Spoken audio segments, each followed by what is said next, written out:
emotions, what we do can also influence our emotions. Bakit mahalaga ang pakipakinabang na gawain? Research has shown that engaging in positive and helpful activities can improve our mood. Ibig sabihin, kailangan nating gumawa ng mga produktibong gawain upang gumaan ang ating pakiramdam. What do you do when you experience negative emotions? Many people will try to deny or escape negative emotions.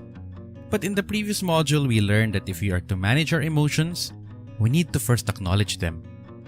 An important way to manage stress is after acknowledging our emotions, we express them. Then, we choose to express them.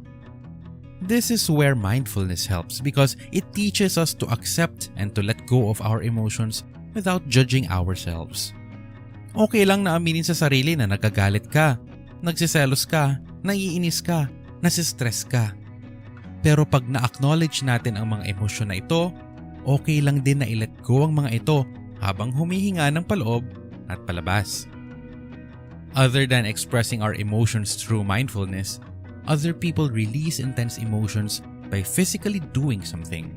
Nagsusulat, nagdodrawing, nakikinig ng music na bagay sa emosyon. Maaari namang kumausap ng kaibigan o kapamilya para maihinga ang nararamdaman. Lahat ng ito ay healthy ways of expressing our emotions.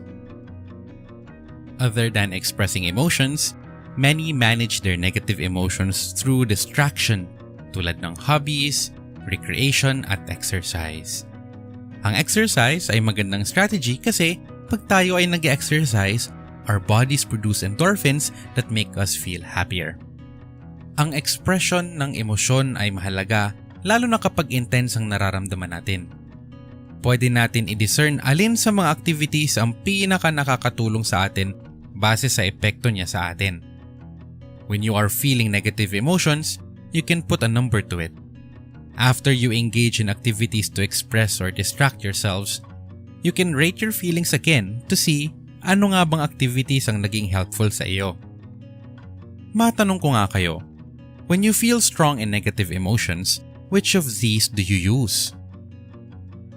Now that you know which strategy you use when you feel intense emotions, let's talk about another strategy. Oftentimes, distressing events can cause disruptions in our daily lives. These disruptions can be a source of stress and confusion, which can further exacerbate our feelings of anxiety, leading to symptoms of depression. The experience of symptoms varies from person to person, but commonly includes feelings of hopelessness, having low mood, getting easily tired, and lack of motivation, or you don't find enjoyment in activities that you usually find pleasurable. People would often express physical complaints like body aches and pains. Many people will respond over time by withdrawing their usual routines or activities.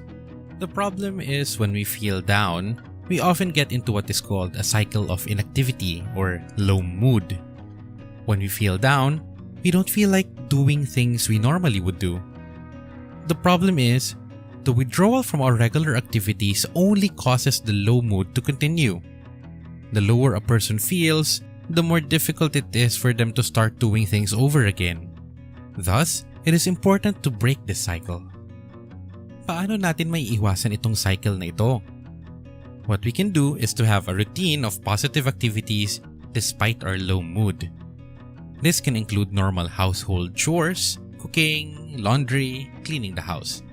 Other regular activities can include self-care or me-time activities. You can develop new skills, try a new recipe, draw, read a book, dance, walk around, exercise, magtanim o kung ano man ang magpapasaya sa iyo. Mahalaga rin na we spend time with our family or friends para makakuha ng social support. Talking to them, sharing stories, watching shows with them, get a hug from your loved ones. Alam niyo ba na physical touch can do a lot to relieve your stress? Hugging a loved one can be extra special or beneficial for that matter. Sometimes, managing stress also means cutting out things that add to your stress. Yung iba nalilibang sa social media, pero maging aware din tayo na minsan, lalo tayo na-anxious, nalulungkot o nagkagalit depende sa kung ano ang tinitingnan natin. There are also those who use substances like cigarettes, alcohol, or drugs to manage their negative emotions. The problem with these is they also have negative effects that in the long term may lead to more problems. Watch this video para malaman ang negative effects nito. Mayroong mga tao na magsasabi na, minsan lang naman, okay lang siguro. Maaring ang totoo ito. Pero tandaan natin na ang mga sigarilyo, alkohol at drugs ay addictive. Baka di natin namamalayan na addict na tayo dito. Gusto nyo ba malaman kung kayo ay at risk? I-click nyo ang link sa self-assessment para malaman ang inyong level of risk. You can also try and develop a positive self-talk habit. Sometimes we are our worst enemies and are very critical of ourselves. Every morning, you look at yourself and affirm one good thing about yourself. Or at the end of the day, reflect on what happened, good or bad. The important thing is, you learn to treat yourself with compassion. You can also express gratitude.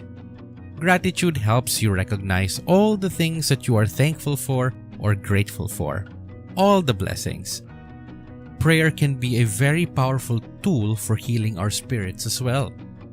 Being prayerful also enhances your relationship with your God and improves certain health outcomes such as reducing feelings of anxiety and improving sense of well-being.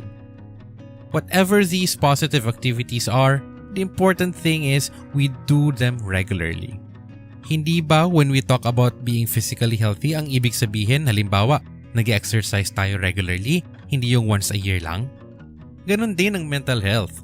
If you want to be mentally healthy, we need to develop a routine or schedule where we do things that help us manage our stress.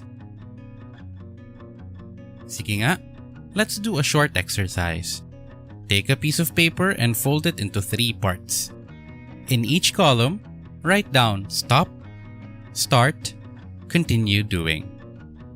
In each column, list down all the coping strategies or things you need to stop doing, start doing, and continue doing.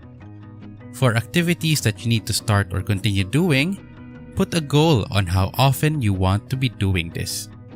In this way, we can create and practice a routine to develop our healthy mind, body, and soul.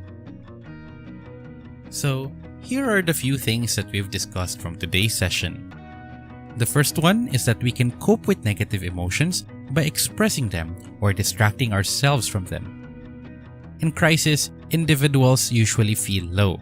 That is why it is important not to fall into a cycle of inactivity and low mood. Finally, we need to examine our routines and habits and develop a healthier lifestyle. Thank you for attending our session today, and we hope you learned something from today's session on kapaki-pakinabang na gawain or helpful activities. In our next module, we're going to talk about kalutasan or problem solving. Hope you can join us then. Let's end with a loving kindness meditation. Click on this link for the English or Filipino version.